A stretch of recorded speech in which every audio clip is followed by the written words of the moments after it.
Garuda Express, an international courier service. కాటమరాయుడుని media బాగా తొక్కేసింది అంటుంది ఎవరో కాదు. కాటమరాయుడు చిత్రాన్ని ఓవర్సీస్ లో రిలీజ్ చేసిన ఓ డిస్ట్రిబ్యూటర్. లోకల్ గా కాటమరాయుడికి మంచి ఓపెనింగ్స్ వచ్చినప్పటికీ ఓవర్సీస్ లో మాత్రం బాగా స్ట్రగుల్ అవుతోంది. అతి కష్టం మీద వారాంతానికి ఈ చిత్రం $1 మిలియన్ వసూలు చేసింది. మరో $1 మిలియన్ కి పైగా వసూలైతే తప్ప డిస్ట్రిబ్యూటర్ సేఫ్ అయ్యే పరిస్థితి లేదని ట్రేడ్ రిపోర్ట్.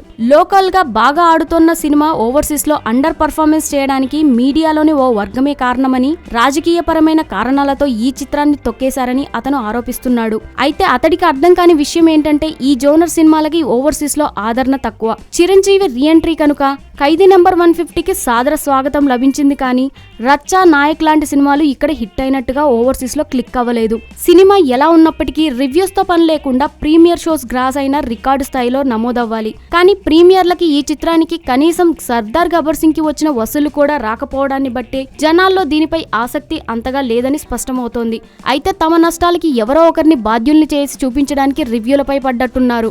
నాసిరకం సినిమా తీసి ఎక్కువ డబ్బులకి అంటగట్టారంటూ నిర్మాతలు నిలదీస్తే నష్టాల్లో కొంత అయినా భర్తీ అవుతుంది, కానీ ఇలాంటి బేస్లెస్ ఆరోపణల వల్ల ఉపయోగం ఏంటనేది సగటు సినీ జీవి కామెంట్.